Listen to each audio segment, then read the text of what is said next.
The Locked On Podcast Network presents the College Sports Big 3 in 30. The three biggest stories in college sports. From our local experts at the Locked On Podcast Network. Bringing you the real story. Why it matters, what's next, who wins the big game, and more, all in 30 minutes. The College Sports Big 3 in 30 starts now with the biggest story in college sports.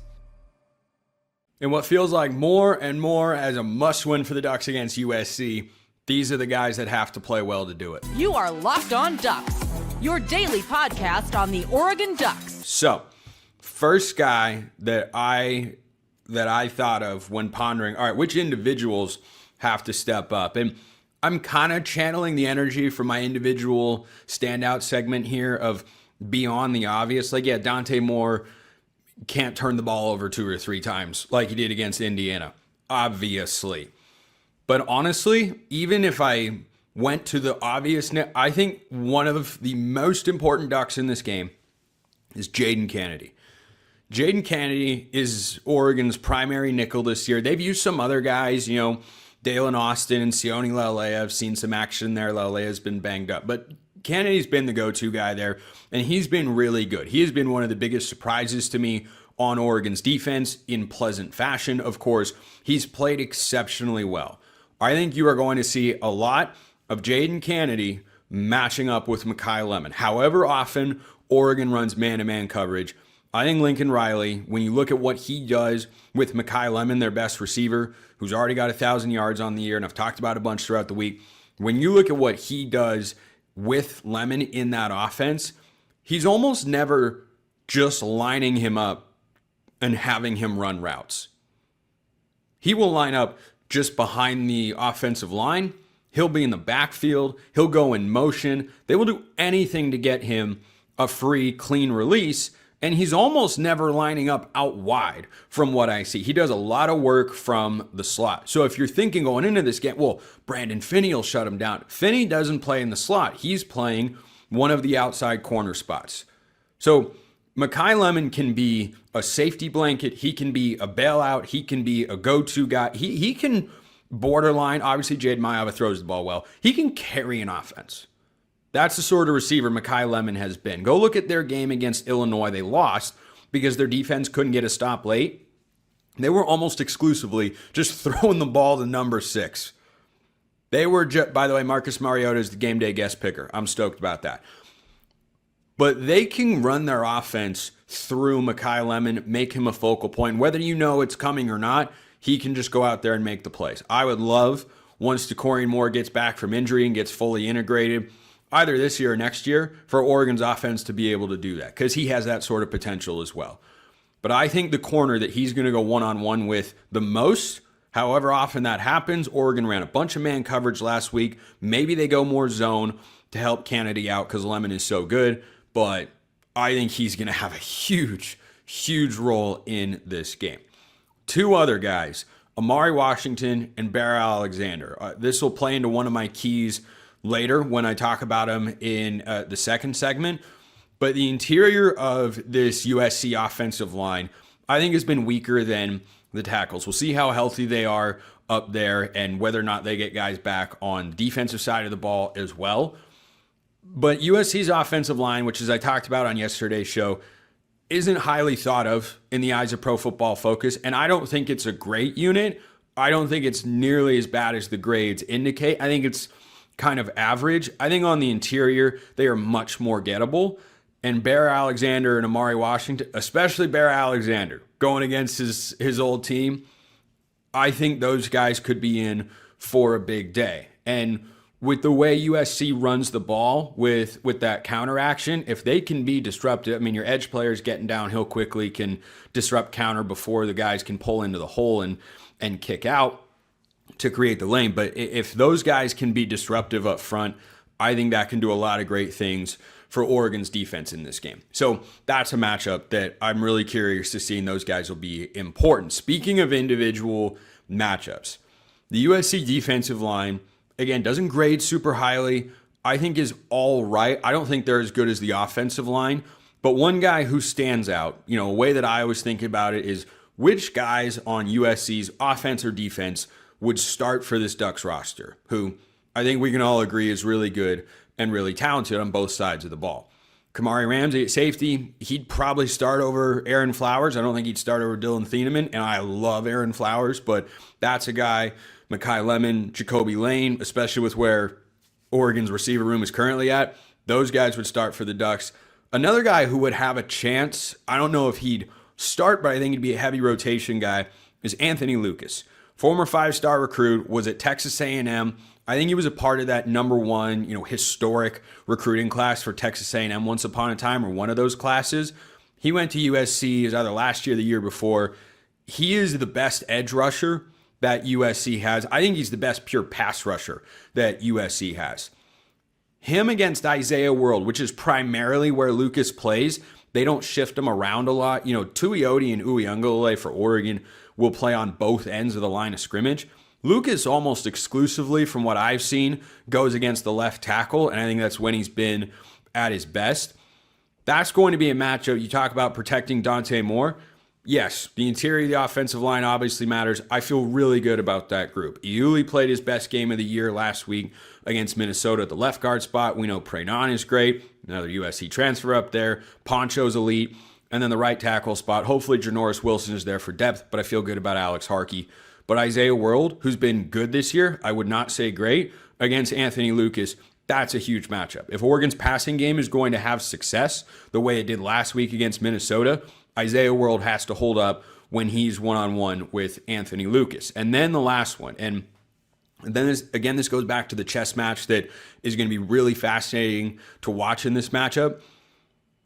Jacoby Lane, unlike Mackay Lemon, their other great receiver, he's not going to line up in the slot basically ever. He's almost exclusively going on the outside. I'm sure Lincoln Riley and his staff will see what all of us have seen as well, which is Brandon Finney is playing at an All-American level, and the other corner spot has been riding the hot hand and has frankly had some ups and downs. In the last couple weeks, both Ife Obadegwu and Theron Johnson, who have been the other starting corner, they've been just okay. I don't think they've been horrible. At times they've been not great, but they've also had some really good moments too. I think one of those guys is going to have to play well against Jacoby Lane. But when USC wants to throw those fade shots inside the red zone, I think they are going to attack the non-Brandon Finney side of things. And one of those guys, and by the way, it's not limited to the red zone where he's effective. Going up and down the field, these are the two guys that Jaden Maeva wants to throw the ball to. They don't really use their tight ends until they get into the red zone consistently. One of those guys, whether it's Iffy or Theron or both, I'm sure both will play. That's the way it's been all season long. They're going to have to play well because I think you could see Jaden Maeva dropping back and just picking on that side of the field and saying, no, let's just not even mess around with Brandon Finney wherever he is. Let's throw in the other direction. And then, of course, how does Oregon counter? Do they roll a safety over the top? Do they try to get more pressure? Because Lane does a lot of downfield work, not as much in the short yardage situation. So I think those are going to be the most important players. Jaden Kennedy, Amari Washington and Barry Alexander, Isaiah World, and either, but probably both, of Ife Obadegwu and Theron Johnson. If those guys, if they all play well, Oregon's going to be just fine. If, what do I have, 6 players there? If 3 of them play well, I think they have a good chance. If only one of them's playing well, Oregon could have a problem. The NFL season is rolling along, and FanDuel is making sure you're ready for the weekend with a can't-miss offer. Right now, new customers can bet just $5, and if your bet wins, you'll get $300 in bonus bets to use across the app. I love using FanDuel because it fits how I like to bet in the moment, whether it's building a same-game parlay or even jumping in live as the action unfolds. It's quick, it's easy, and it's the best way to add a little bit more juice to my Sunday. So are you ready to play? Download the FanDuel app now by visiting FanDuel.com to get started. That's FanDuel.com to get started and place your first $5 bet. Oklahoma, Missouri for the 98th time. You are Locked On Sooners, your daily podcast on the Oklahoma Sooners. Key to the game for the Oklahoma Sooners. You can go offense, you can go defense, it can be in general. What do you think is the biggest key to the game for the Sooners? Biggest key to the game is stopping the run. You stop them, how harder you win this game. because I believe our pass rush is strong enough to get to whoever the quarterback is. If they're going to go out and trot Bo Pribula out there, I am not. I mean, do you really want to do that to yourself? They might. I guess I'll say okay, but I don't think that's one of those that you want to do to yourself. All Oklahoma needs to do is if they get to the running back, they got this, and that's what's most important. Yeah, I think just minimize the big runs, because Ahmad Hardy, he is one of the best at forcing missed tackles. He's one of the best in the nation at creating runs of 10 yards or more, 15 yards or more. So limiting those runs. Oklahoma, we've seen them give up a big run in just about every single game this year, whether it was Keywan Lacey in Ole Miss or Trey Wisner in Texas or Justice Haynes in Michigan. Just about everybody has created a big run. So it's just a matter of minimizing those big runs. It's a matter of creating opportunities for multiple guys to get to the ball carrier. The first guy has to slow him down. Even if you can't bring him down, you got to slow him down. You cannot give him a free runway, because it's going to be really hard to bring him down from there on. And I think the trenches, just like it is in most every SEC game, the trenches is going to be key. And I like Oklahoma's chances against this Missouri offensive line that has some talent, but has been very, very up and down this year. I think that is, to me, going to be the story of this game. If they can get Matt Zollers throwing at a 2nd and long, 3rd and long, that plays right into Brent Venables' hands. It 100% does. He's a quarterback with a lot of potential, but you do not want to face a Brent Venables defense in 2nd and long and 3rd and long. Just ask Ty Simpson. Exactly, especially as a true freshman. Like this is the thing that everyone has always pointed out. Brent Venables eats them up and spits them back out. He makes things life hard for them. Heck, truth be told, if you go look at what was that, the Oklahoma South Carolina game last year, South Carolina was up because their defense, but Lenore Sellers, even though they were having a good season, he was not doing very well in that game, and it was because BV was terrorizing him, and he continued to terrorize him this season. That is something that we know he's known for with these defenses. So yeah, you're right. You're not going to want 3rd and long. You're not going to want all of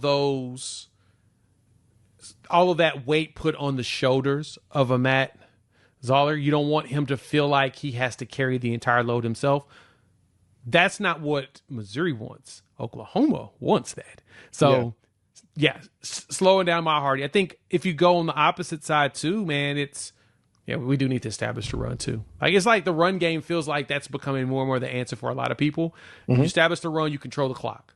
Yep. So it's always a good time to run the dang ball. Always a good time to run the dang ball. It's been the catchphrase here on Locked On Sooners over the course of the year. You know, Missouri, they're 5th in the SEC in rushing yards allowed. Goodness gracious. Not too bad. They're 6th Not bad at all. in yards per carry at 3.4 yards per carry. So this is a good defense that Oklahoma is going to face. So it's a matter of finding efficiency. They got to stay ahead of the chains. They've got good pass rushers that are going to make life really difficult for Michael Fasusi and Ryan Foje off the edge. So putting John Mateer in situations where he's playing at a 2nd and short, 3rd and 5 or less, that kind of stuff that's going to allow Oklahoma a better opportunity to be efficient. But they got to start attacking, man. They got to attack downfield. Missouri, again, really good against the pass. It's a good defense. They do a lot of really good things. You've got to stress them somehow. You've got to find a way to stretch the field a little bit.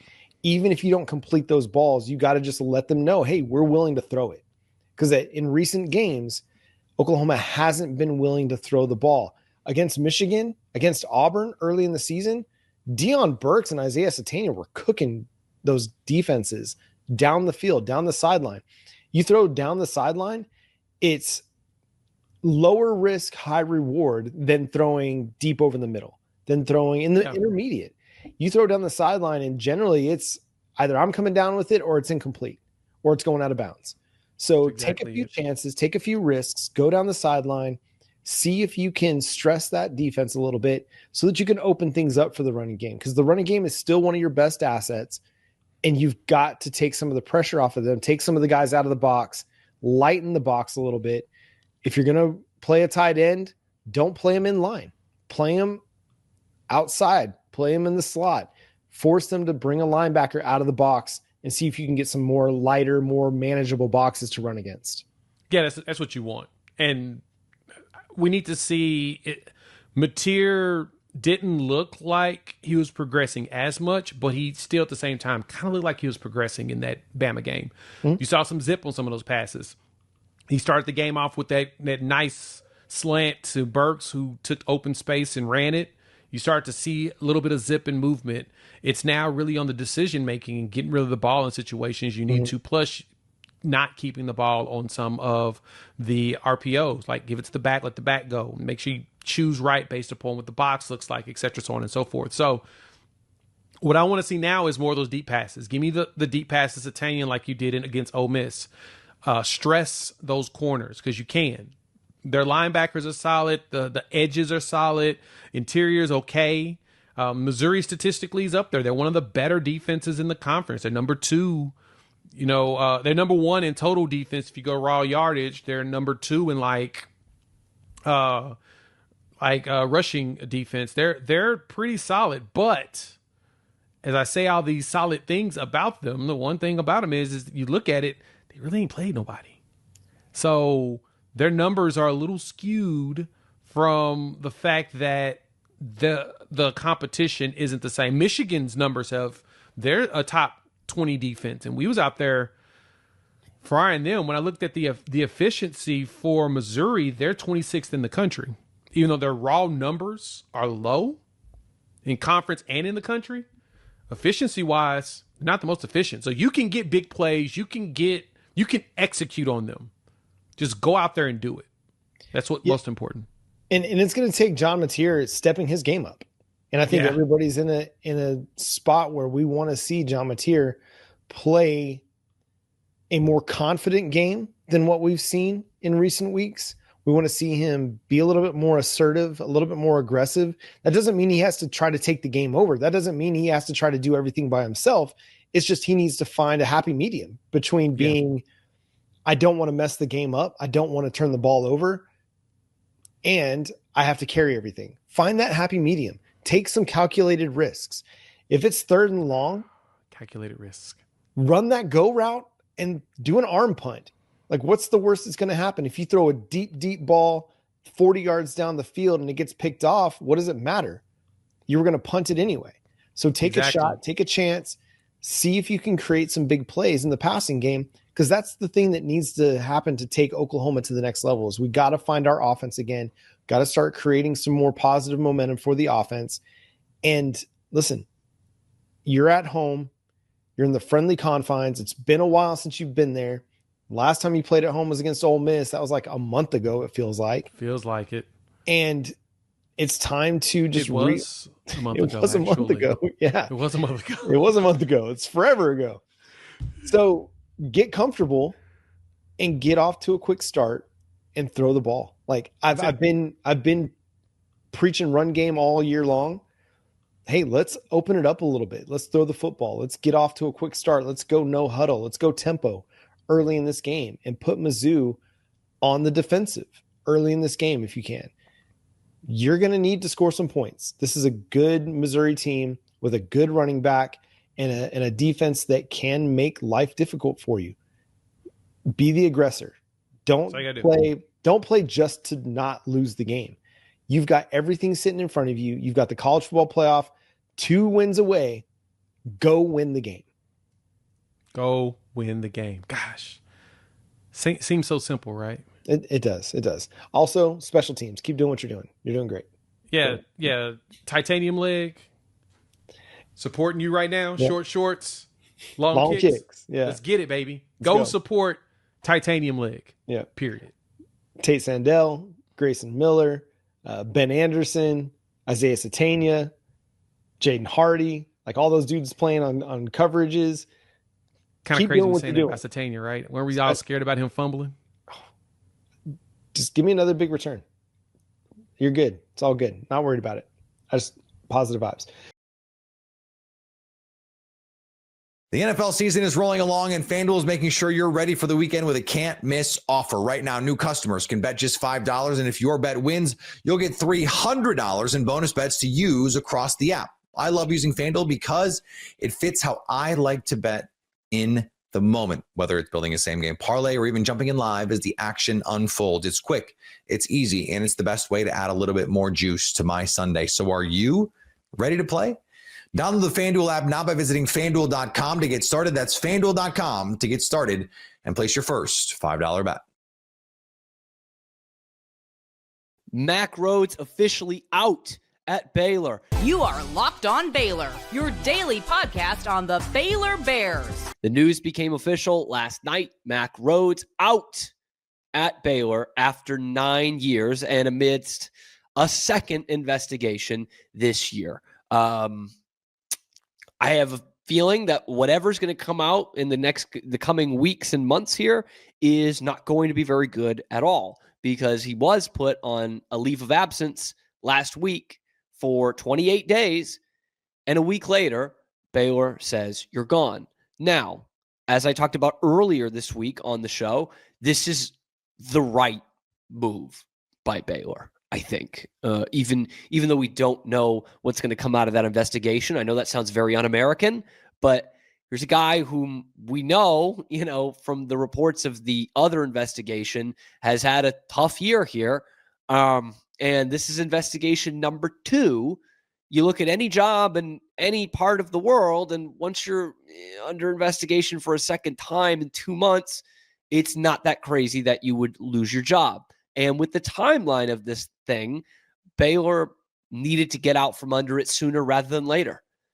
Especially after an embarrassing loss on Saturday on the football field. It becomes more and more apparent to anyone who apparently it wasn't apparent to that Baylor's going to need to go find a new football coach in the next couple of weeks. And waiting around for Mack Rhodes didn't feel like a good option for this university. And so they're out from underneath it. This probably means they'll be looking for a football coach in the next few weeks. But first things first, Mack Rhodes, gone. In kind of the blink of an eye, in a weird way, right? This report of the Michael Trigg incident came out not yet 2 weeks ago. And bam, he's gone like that. Who would have thought that Dave Aranda would outlast Mack Rhodes here at Baylor? I sure as heck did not. I did not think that was going to be the case, but this thing moves rather swiftly. Linda Livingstone did send out an email to the university through Brent Ingram about the change in leadership here. The president of the university want to share important news regarding the athletics department, the athletics leadership at Baylor University. Mack Rhodes has informed me of his decision to step away from his position at Baylor, effective immediately. They're really doing him a solid, by the way. That's twice that they've basically put it on Mack's plate, right? Mack took a leave of absence. Mack has informed me that he will be departing. Like, I think they probably forced him into a leave of absence, and they probably just fired him, or obviously sat him down and said, hey, Mack, we're going to fire you unless you give us a resignation here. Since joining Baylor in 2016, Mack has led our athletics program through a period of remarkable rebuilding and achievement. During his tenure, Baylor claimed numerous Big 12 championships, made countless postseason appearances. I don't think it's countless. In fact, I think it's very countable. I think you can count how many postseason appearances they made, but that probably just goes to show that they weren't expecting the leak that they got earlier from Pete Thamel, and then Yahoo Sports picked it up.